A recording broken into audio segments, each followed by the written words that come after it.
السلام عليكم ورحمة الله وبركاته. الله أكبر الله أكبر الله أكبر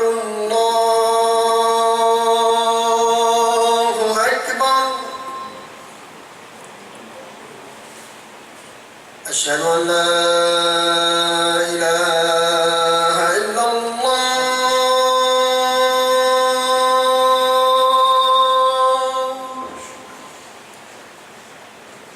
أشهد أن لا إله إلا الله.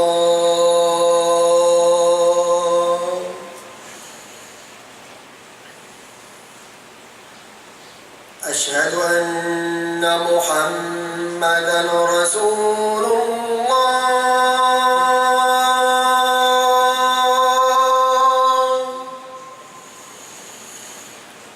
أشهد أن محمدًا رسول الله.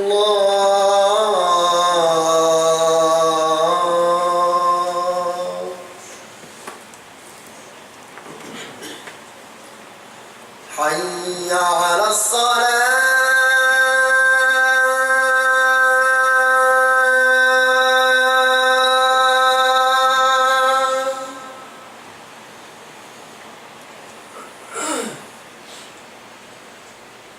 حي على الصلاة.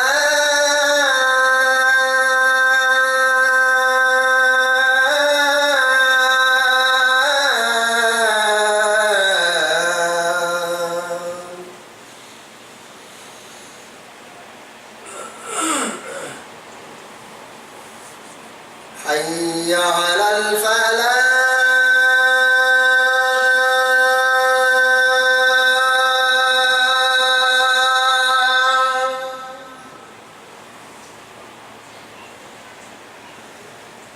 حي على الفلاح.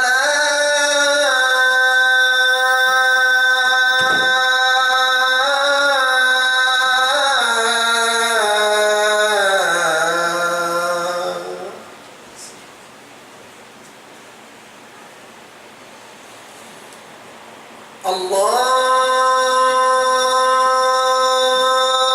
أكبر الله أكبر. لا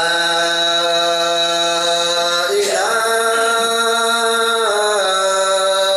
إلا الله.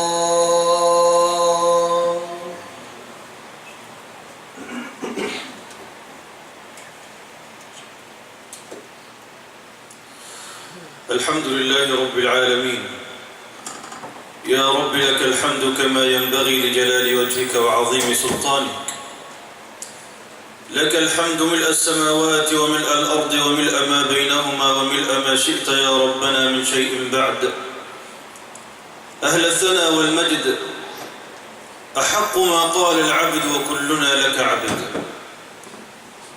لا مانع لما أعطيت ولا معطي لما منعت، ولا راد لما قضيت، ولا قابض لما بسطت، ولا باسط لما قبضت. وأشهد أن لا إله إلا الله وحده لا شريك له، له الملك كله وله الحمد كله وله الشكر كله وبيده الأمر كله وإليه يرجع الأمر كله علانيته وسره. وأشهد أن محمدًا عبده ورسوله وصفيه من خلقه وحبيبه، صلى الله عليه وسلم تسليمًا كثيرا. ما رأى خيرًا إلا ودلنا عليه الصلاة والسلام، وما رأى شرًا إلا ونهانا عنه صلى الله عليه وآله وسلم.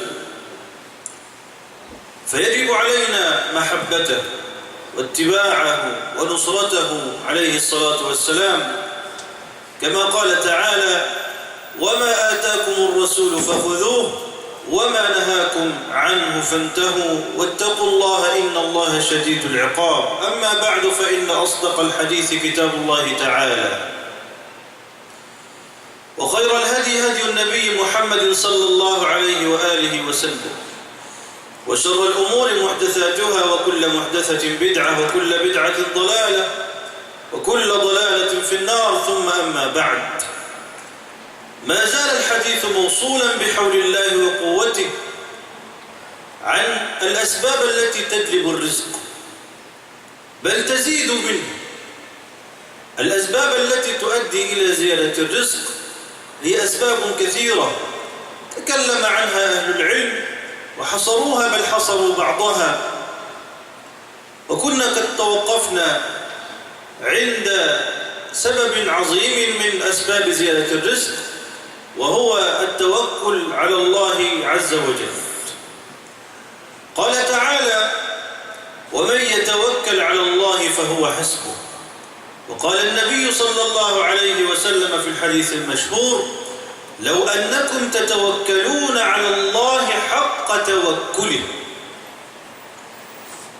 ويدقق النبي صلى الله عليه وسلم ويركز الكلام في قضية التوكل بأن التوكل الذي يريده منا رب العزة سبحانه وتعالى هو التوكل الحقيقي حق توكله، لا أن تدعي التوكل بلسانك، فهذا تواكل. فإذا أردت أن تتوكل على رب العزة اعتقد أن الله عز وجل هو الذي يعطي ويمنع، هو الذي ينفع ويضر، هو الذي يمرض ويشفي، هو الذي يأخذ ويعطي، عنده كل شيء، بيده كل شيء.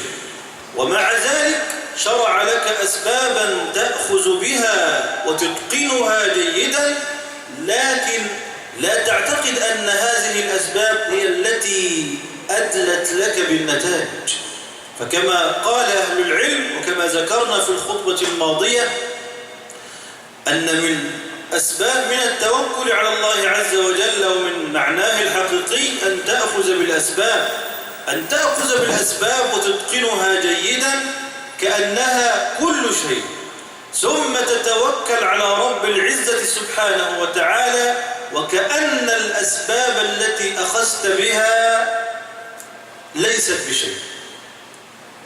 قال النبي صلى الله عليه وآله وسلم في الحديث: لو أنكم تتوكلون على الله حق توكله لرزقكم كما يرزق الطير، تروح تغدو خماصا، يعني بطونها خالية، وتروح بطان. والغدو والروحة يدل على الحركة، فأنت لست بمتوكل إذا نمت في بيتك أو جلست في مكانك ثم نظرت أن يأتيك رزقك، ثم انتظرت أن يأتيك رزقك، لست بمتوكل. بل من شروط التوكل على الله سبحانه وتعالى أن تأخذ بالأسباب، يكون عندك حركة، تتحرك يمينا ويسارا وهنا وهناك حتى يرزقك الله عز وجل. لو أنكم تتوكلون على الله حق توكله لرزقكم كما يرزق الطير تغدو خماصا وتروح بطانا، أو كما قال عليه الصلاة والسلام. ثم معنا اليوم بإذن الله عز وجل أسباب أخرى من الأسباب التي تزيد في رزق العبد، وأولها اليوم وعلى رأسها المتابعة بين الحج والعمرة.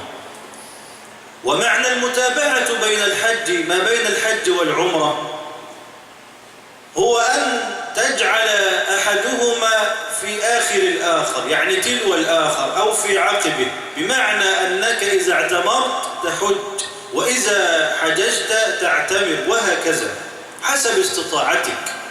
وقال النبي عليه الصلاة والسلام: تابعوا ما بين الحج والعمرة فإنهما ينفيان الفقر والذنوب كما ينفي الكير خبث الحديد والذهب والفضة. خبث الحديد والذهب والفضة معناه الشوائب الرديئة التي علقت بهذه الأشياء. فمعروف أن الحديد أو الذهب أو الفضة إذا أدخلناه النار ينزل ما عليه من شوائب وأوساخ ويعود أجود مما كان. هكذا شبه النبي عليه الصلاة والسلام حال الإنسان وعمره وحياته ومراحل عمره بأنه مهما اقترف من ذنوب ومهما ارتكب من معاصي إذا تابع ما بين الحج والعمرة فإنه يغسل نفسه غسلا جيدا. تابعوا ما بين الحج والعمرة فإنهما ينفيان الفقر والذنوب كما ينفي الكير خبث الحديد والذهب والفضة. وقال عليه الصلاة والسلام في آخر الحديث: وليس للحجة المبرورة، يعني التي قصد بها وجه الله عز وجل، وليس للحجة المبرورة ثواب إلا الجنة.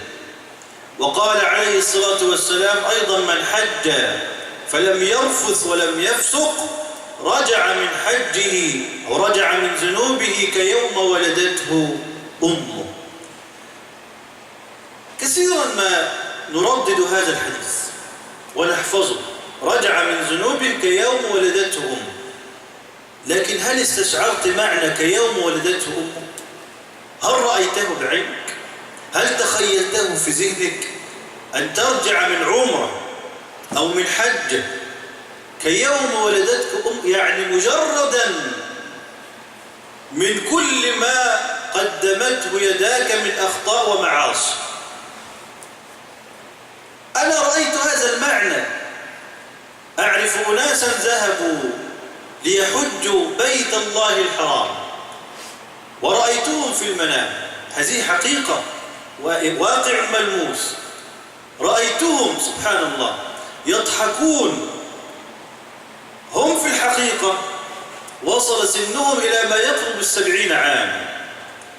رأيتهم في المنام وهم يضحكون وأسنانهم بيضاء ناصعة كاملة متكاملة لا ينقص منها سن واحد، ومرصوصة كالبنيان المرصوص. سبحان الله، يعني أسنانهم كحبات اللؤلؤ بيضاء ناصعة وهم في الحج.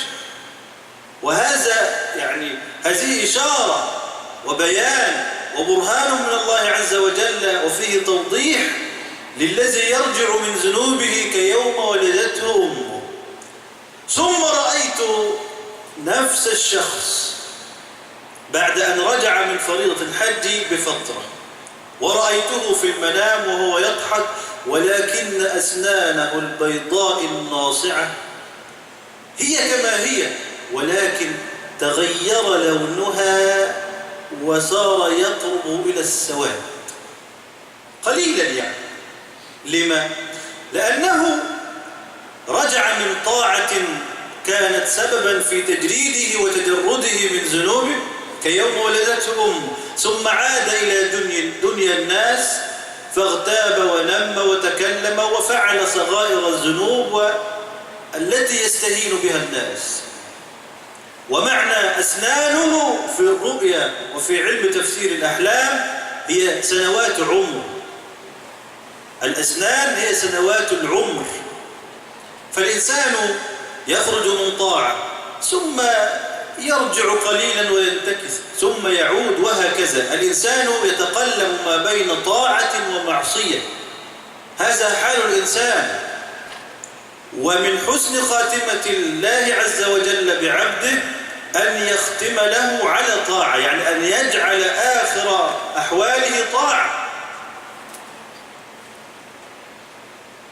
فالمتابعة ما بين الحج والعمرة تجدد عمل الإنسان وتنفي عنه ذنوبه وفقره في طاعته، بل تنظفه وتطهره من معاصيه وشوائبه التي أدخلها على عمله الصالح.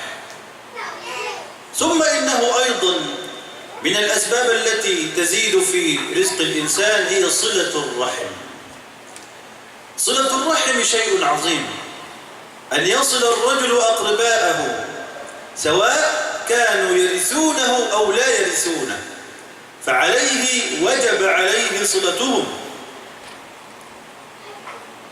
حتى ولو كان الإنسان فاسقا يجب عليك أن تصله بأي وسيلة من الوسائل، حتى ولو كان هناك بعد كبير، فلن تخلو أو لن تعدم وسيلة من أن تصل أرحامك بأي وسيلة، باتصال أو بمكالمة أو برسالة أو أي وسيلة تستطيع أن تصل بها أرحامك.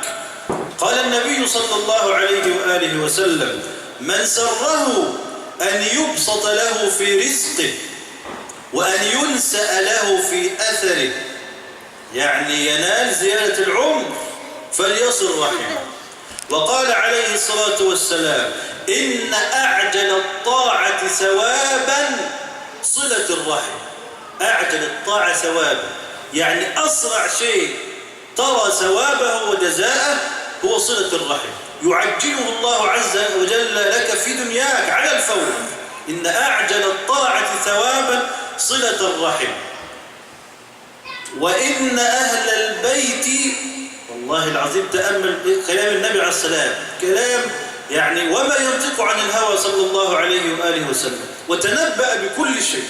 قال عليه الصلاة والسلام: إن أعجل الطاعة ثوابا صلة الرحم، وإن أهل البيت ليكونون فجرا مقيمين على معاصٍ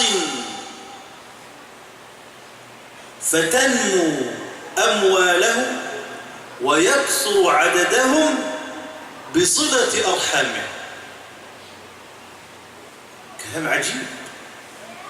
أهل البيت يكونون فجرا مقيمين على معاصٍ، لكنهم لما وصلوا أرحامهم بارك الله لهم في أموالهم وكثر عددهم. فهذا بيان عظيم وفضل عظيم لما لصلة الرحم من فضل وجزاء وثواب. وأيضا من الأسباب التي تزيد في رزق الإنسان الإنفاق في سبيل الله عز وجل، والإنفاق على طلبة العلم. قال تعالى: وما أنفقتم من شيء فهو يخلفه. فهذا وعد من الله عز وجل ووعد الله حق. لكن الشيطان يأتي الإنسان ويقول له: إذا ظللت تنفق وتنفق وتنفق افتقرت، أمسك عليك مالك فإن أولادك محتاجون إلى هذا المال. ويظل يعد ويمنيه حتى يخزله ويرده عن الإنفاق في سبيل الله. قال تعالى: الشيطان يعدكم الفقر والفحشاء والله يعدكم مغفرة منه وفضلا. فوعد الله عز وجل أن من أنفق شيئا فالله يخلف عليه ويوسع عليه بل يزيده.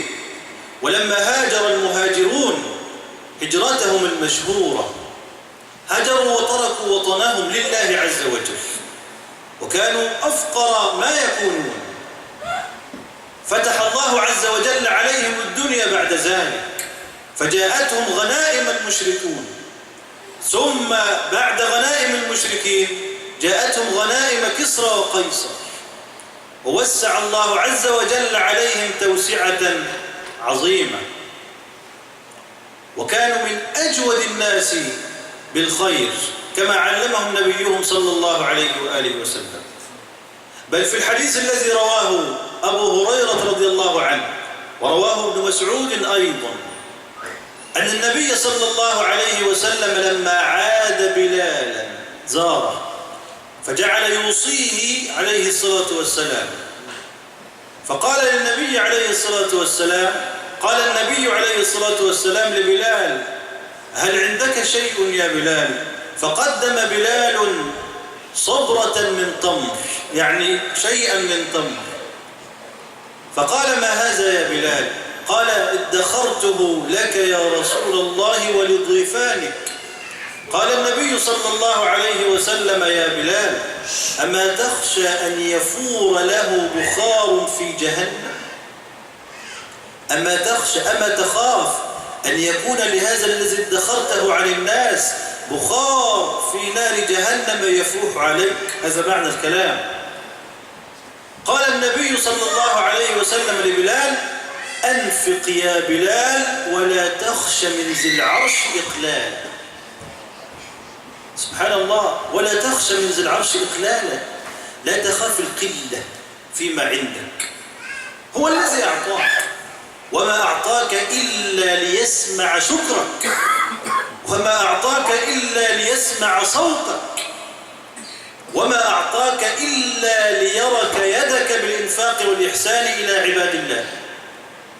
فهذا ابتلاء واختبار منه سبحانه وتعالى لك. فالمال ليس مالك، إنما هو وديعة استودعك الله إياها، ونظر لك ونظر إلى قلبك ونظر إلى تحركاتك في هذا المال. أنفق يا بلال ولا تخش من ذي العرش إقلال. وأيضا النفقة على طلاب العلم، لما رواه أنس رضي الله عنه وأرضاه أنه كان أخوان على عهد النبي عليه الصلاة والسلام، كان أحدهما يأتي النبي عليه الصلاة والسلام ليطلب منه العلم ويجلس يستمع منه، وكان الآخر محترف، يعني عنده حرفة التجارة والعمل. فشكى المحترف أخاه إلى النبي عليه الصلاة والسلام وقال: يا رسول الله، إنه لا يبذل شيئا، ما بيعملش حاجة، كل شغلته جالس يسمع كلامك ويطلب العلم. قال النبي صلى الله عليه وسلم للرجل المحترف: لعلك ترزق به، لعله هو سبب في رزقك أنت. فيا حبذا من يعرف طالب علم فقير لا يستطيع أن ينفق على دراسته ويتولى أمره. لعل هذا الطالب العلم يوم من الأيام يخرج عالما، يخرج شيئا يفيد البشرية ويخدم الناس، يكون كل العمل في ميزان حسنات الذي أنفق عليه وتولى أمره. ومن الأسباب التي تزيد في رزق الإنسان أيضا الهجرة. قال تعالى: ومن يهاجر في سبيل الله يجد في الأرض مراغما كثيرا وسعة، سعة في الرزق، سعة في المال، سعة وبركة في العيال والأولاد والأهل والبيت والعمل وكل شيء. مراغما يعني رغم من أخرجوه من بلاده، وما أكثر المسلمون الذين تشردوا من بلادهم في هذا الزمان. يوسع الله عز وجل على المهاجر الذي يهاجر في سبيله، والذي يهاجر وينتقل، يترك بلده وينتقل إلى بلد آخر بحثا عن وسيلة للرزق، هو يعد أيضا من المهاجرين الذين يهاجرون للسعي على أرزاقهم ومصالحهم ومعايشهم. ومن الأسباب التي تزيد في رزق الإنسان أيضا الصلاة. قال تعالى لنبيه صلى الله عليه وسلم، والكلام له عليه الصلاة والسلام ولأمته من بعده، قال تعالى: وأمر أهلك بالصلاة واصطبر عليها لا نسألك رزقا. اوعك تظن، إياك أن تظن أنك مخلوق لجمع المال، ليست هذه هي الغاية. إياك أن تظن أنك مخلوق لتبني البيوت أو لتصل إلى أعلى المناصب والوظائف.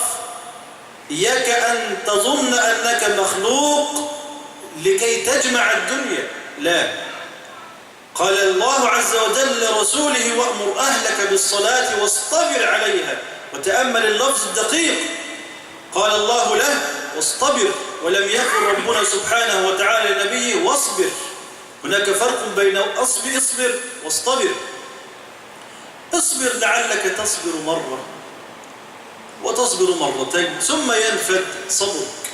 لكن معنى واصطبر، قال أهل اللغة أن الصاد والطاء أو السين والطاء في الكلام معناها زيادة الطلب، واصطبر يعني إذا نفد صبرك اطلب صبرا آخر واصطبر عليه.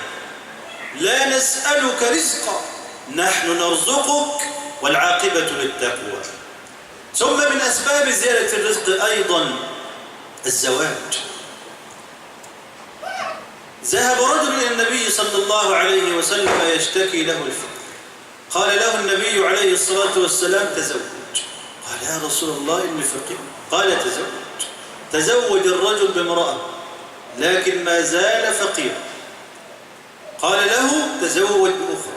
تزوج ما زال فقيرا. قال تزوج ما زال فقير حتى تزوج بأربعة. طبعا ليست دعوة للزواج بالأربعة عشان الجماعة ما يزعلوش، لكن سبحان الله يعني من أسباب زيادة الرزق أن يتزوج الإنسان. لماذا؟ قال النبي صلى الله عليه وسلم في الحديث ثلاثة حق على الله عونه. حق على الله عونه أن الله أوجب على نفسه أن يعينه. منهم الناكح يريد العفاف. لما تزوج الرجل بالعدد هذا جعلت كل امرأة تغزل صوفا وتبيعه في السوق فصار من أغنياء الناس. أيضا من الأسباب التي تزيد في رزق الإنسان الاقتصاد في المعيشة. هناك بعض الناس أسأل الله عز وجل أن يهديهم كلما أتى لهم مال أو رزقهم الله عز وجل بشيء أنفقوه في الحال، انفقوه على أنفسهم وعلى عيالهم ولا يدخرون شيئا. هذا هو حالهم حتى إذا تعثرت الأمور والأيام مداولة، ليس هناك أيام ثابتة على حال واحدة. إذا تعثرت الأمور ولا بد أن تتعثر، تجدهم يجلسون يبكون ويصرخون ولا يجدون قوت يومهم. فأن تقتصد في معيشتك وأن تدخر شيئا ينفعك في يوم ليس معك شيء. وهذا هو ميزان الاعتدال. قال تعالى ولا تجعل يدك مغلولة إلى عنقك، كنش بخيل، ولا تبسطها كل البسط فتقعد ملوما محسورا. تقعد بقى تلوم نفسك وتلوم زوجتك وتلوم أولادك المسرفين اللي شحتوك وضيعوك، وبعدين الحسرة ترتب فتقعد ملوما محسورا. أيضا من الأسباب التي تزيد في رزق الإنسان الدعاء، ولعل الدعاء جعله أهل العلم آخر الأسباب، لأن كل ما ذكرنا من أسباب تخضع إلى الدعاء. الدعاء يعني إذا نظرت إلى الأسباب تجد أن من الأسباب التي تؤدي إلى رزق تزيد في رزق الإنسان التقوى. ولن يقبل الله عز وجل دعاء إلا من المتقين، كما قال تعالى إنما يتقبل الله من المتقين. أي سبب تريد أن تأخذ به من الأسباب لابد عليك أن تختمه بالدعاء. وأيضا من الأسباب الذكر. قال تعالى ومن أعرض عن ذكري فإن له معيشة ضنكا. تخيل تأمل اللفظ ضنكا، ضنك في الرزق والبركة وكل شيء. وقال تعالى أيضا مبينا أن من أسباب زيادة الرزق الشكر. فما هناك أعظم من أن تحفظ نعم الله عز وجل عليك بشكره سبحانه وتعالى. قال تعالى لئن شكرتم لأزيدنكم ولئن كفرتم. كفرتم يعني كفر النعمة، يعني لا تؤدي شكرها. ولئن كفرتم إن عذابي لشديد. وكان النبي صلى الله عليه وسلم دائما ما يرفع يديه بالدعاء ويستعيذ ويقول اللهم إني أعوذ بك من البخل والفقر. هذه بعض الأسباب الشرعية التي تزيد في رزق الإنسان. فنحن تكلمنا وقلنا بأن هناك أسباب شرعية تزيد في الرزق، وهناك أيضا أسباب غير شرعية يعتقد الإنسان أنها تزيد في رزقه. لأن الله عز وجل من أعظم البلاء الذي ابتلينا به أن الله عز وجل فتح لنا الأبواب كلها، فصارت أبواب الرزق الحلال قليلة، وصارت أبواب كسب الحرام كثيرة جدا لا تعد ولا تحصى. وهذا ابتلاء واختبار من الله سبحانه وتعالى لعباده. فطرق كسب الحرام متعددة كالسرقة والرشوة، حتى الوساطة والشفاعة مقابل المال. ناس في هذا الزمان متخصصون، أنقلك من مكان إلى مكان وتدفع لي 5000، أوظف زوجتك في الوظيفة الفلانية وتدفع لي مقابل المال، أعطيك منصب معين وتدفع لي مقابل المال، أجعلك تسافر العمل في مكان ما مقابل من المال، وهكذا. هذه شفاعة سيئة كما قال الله عز وجل: ومن يشفع شفاعة سيئة يكن له كفل منها. وأيضا التعامل بالربا، صار الربا في هذا الزمان مسلما من المسلمات الشرعية التي تناقش. يقول لك ناقشني، اقنعني ان الربا حرام، يقول لك اقنعني. سبحان الله، الله عز وجل يقول وحرم الربا، اقنعني ان الربا حرام. انا استفدت شخصيا وافدت بلدي ومجتمعي من التعامل بالربا والفوائد. وأيضا الأسباب الغير شرعية هو أن تجذب الناس بتجارتك وعملك ومشروعك بأن تدخل فيه أشياء محرمة. عندك عمل تبيع أشياء حلال، تدخل عليه مثلا بيع الخمور أو بيع الخنزير أو على الأقل بيع السجائر، والكل حرام. تقول أن يعني هذه البضاعة المحرمة هي التي تصرف البضاعة الحلال. أنت سبحان الله عقيدتك في الرزق يعني مضروبة ضربا تاما. ليست عندك عقيدة في الرازق لأنه هو الذي كفلك وكفل رزقك.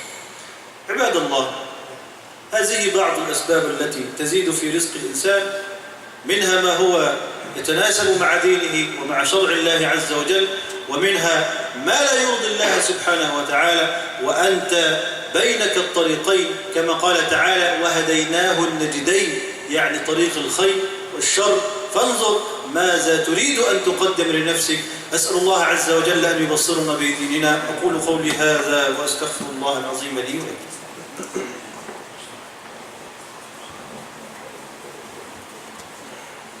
Assalamu alaikum wa rahmatullahi wa barakatuh.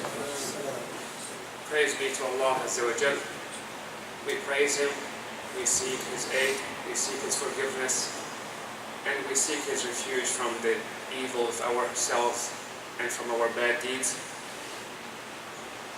He who Allah Azza wa Jal guides is on the true, straight path, and who Allah lets it astray, he will not find guidance.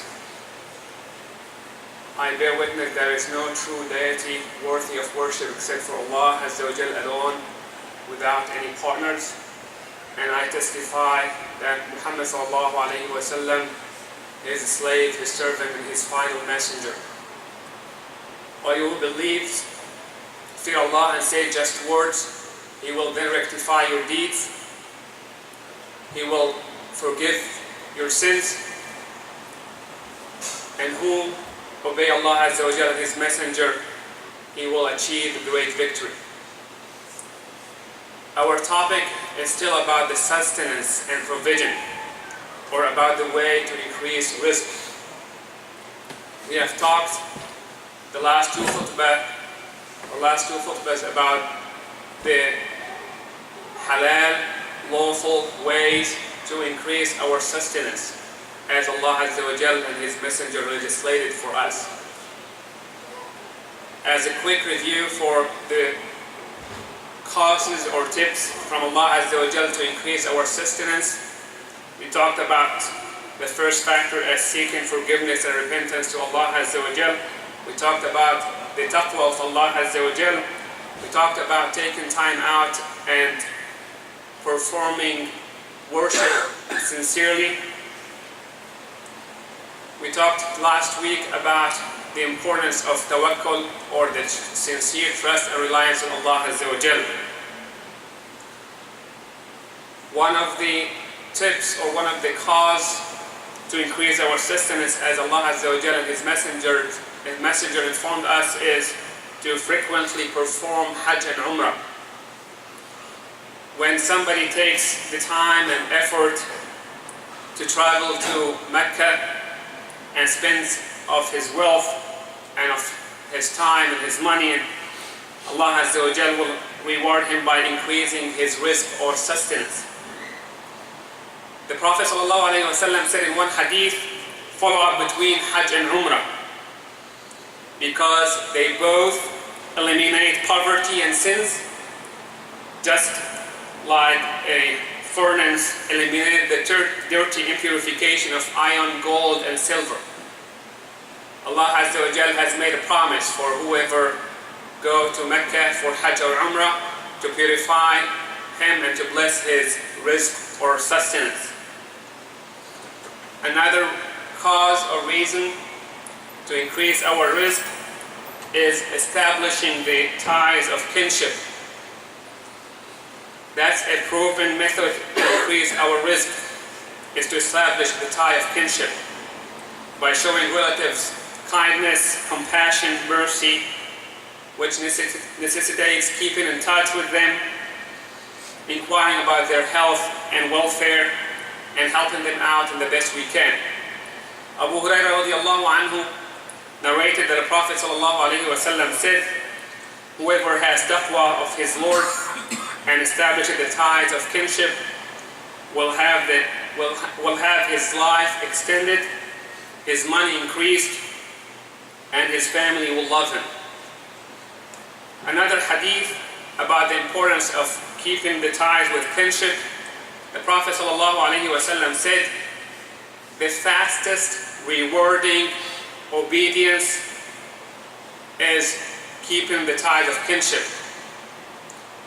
He continues by saying, even if the members of household are wrongdoing or wrongdoers, keeping or committing sins, with them keeping the ties of kinship, their money will increase and their numbers will grow if they keep these ties.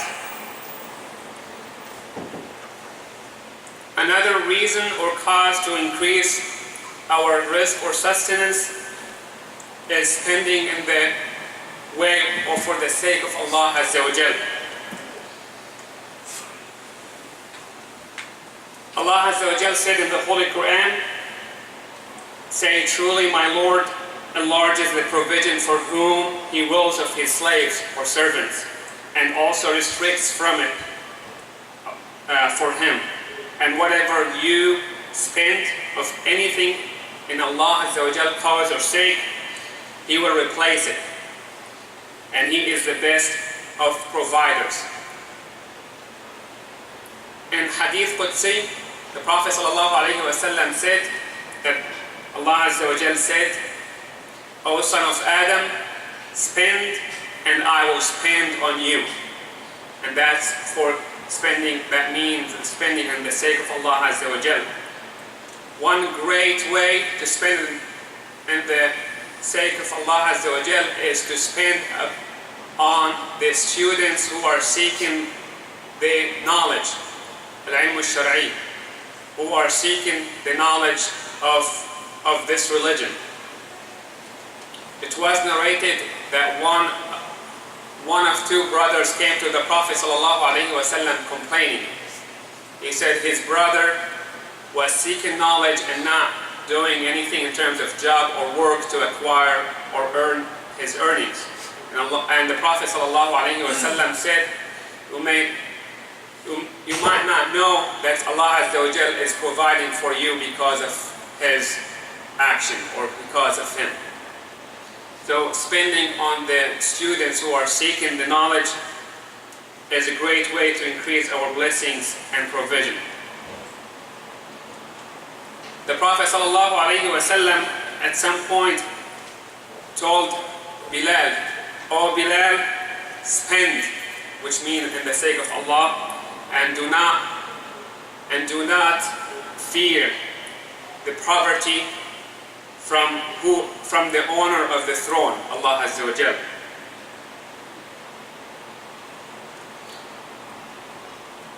Another cause to increase our sustenance in lawful way is immigration. Allah Azza wa Jal has made hijrah or immigration one of the means to increase our sustenance.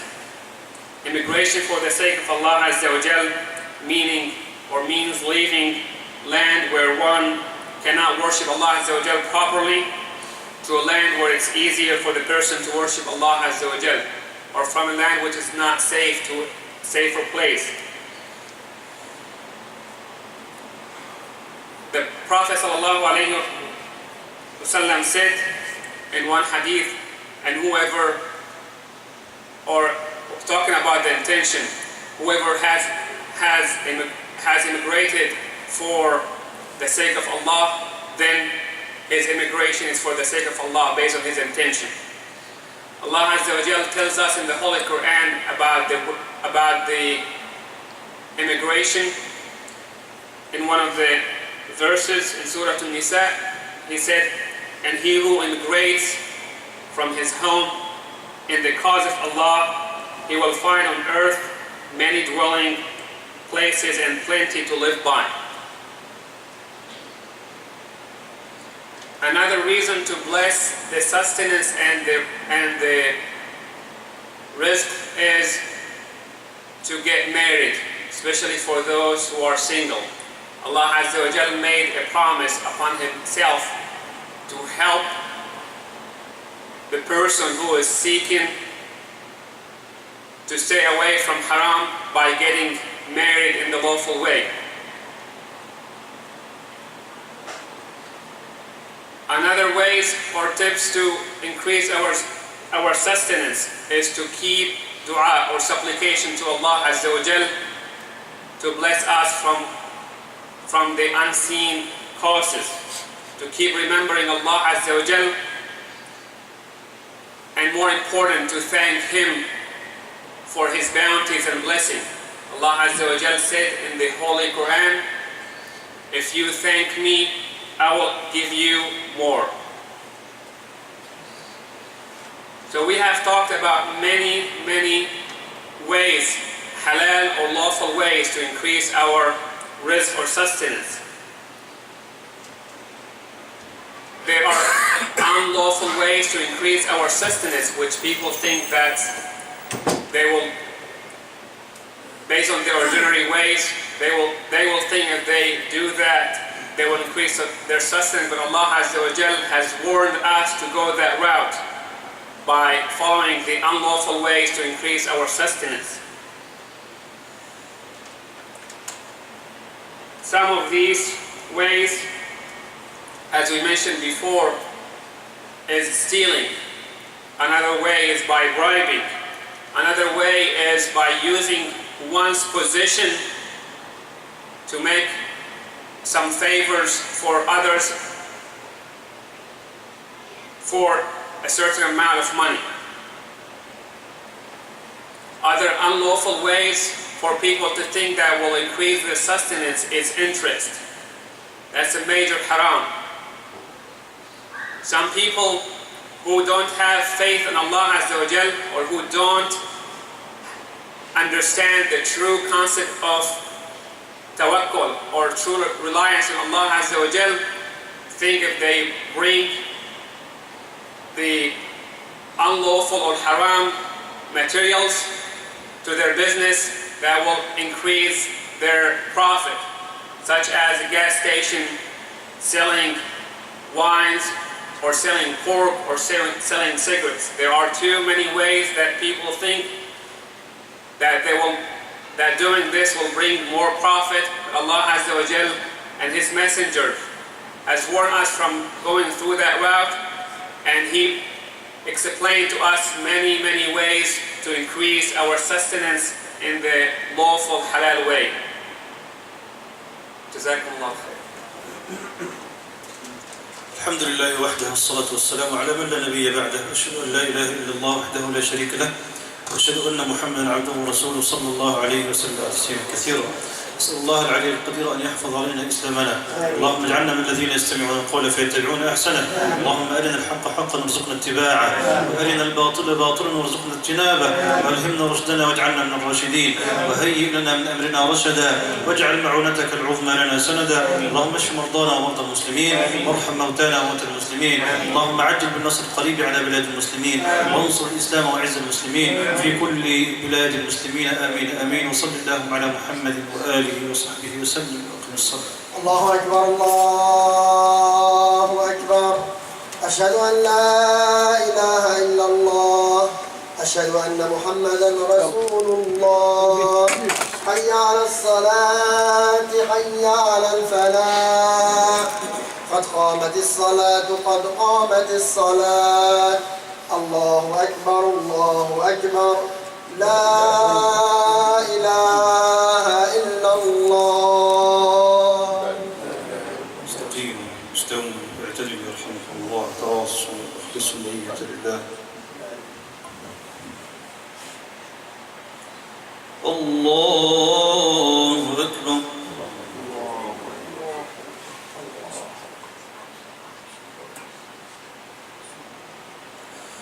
الحمد لله رب العالمين الرحمن الرحيم مالك يوم الدين. إياك نعبد وإياك نستعين. اهدنا الصراط المستقيم صراط الذين أنعمت عليهم غير المغضوب عليهم ولا الضالين.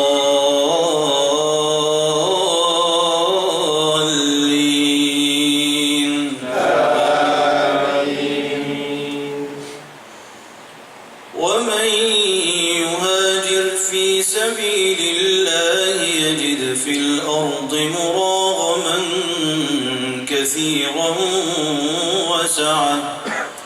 ومن يخرج من بيته مهاجرا إلى الله ورسوله ثم يدركه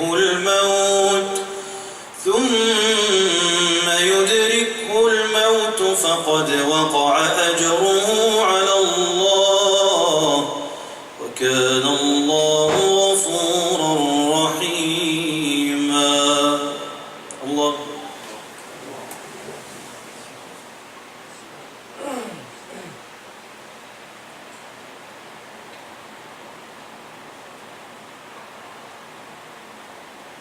سمع الله لمن حمده.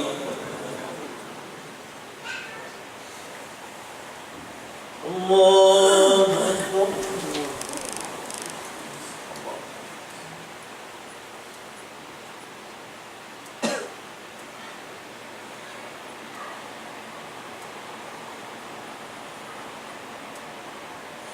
الله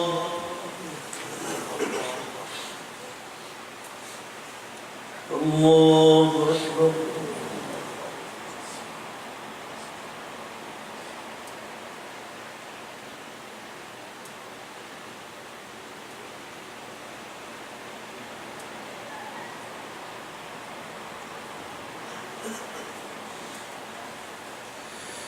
الله أكبر.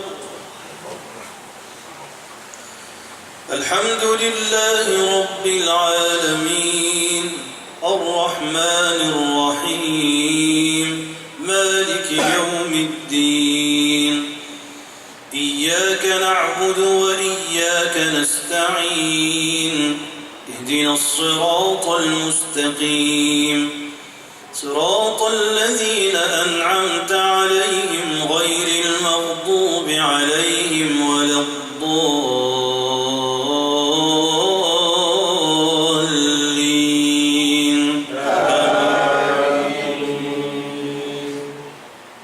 وأنفقوا مما جعلكم مستخلفين فيه فالذين آمنوا منكم وأنفقوا لهم أجر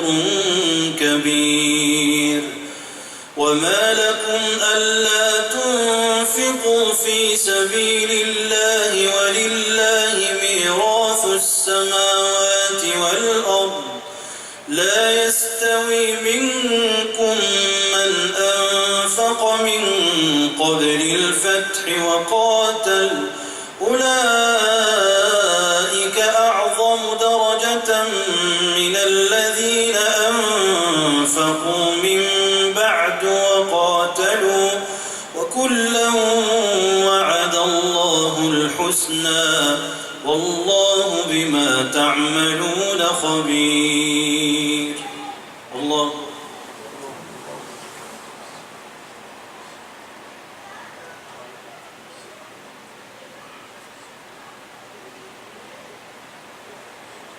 سمع الله لمن حمده.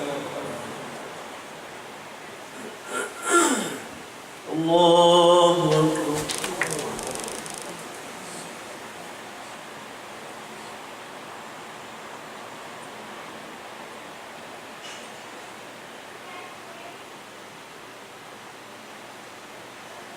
الله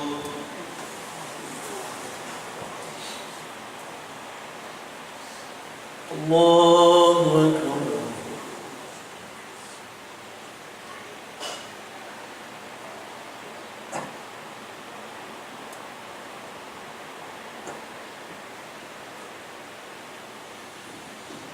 الله أكبر.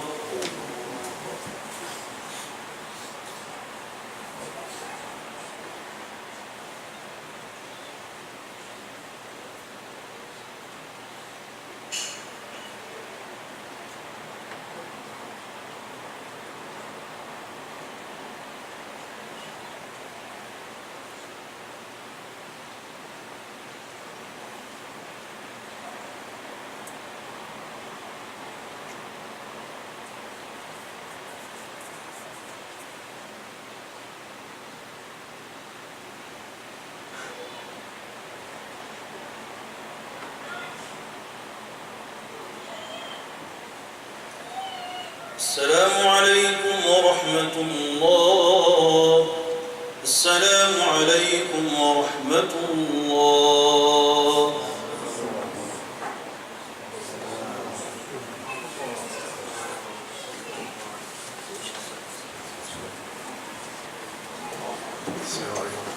So I'll tell you the Hashat prayer starting this.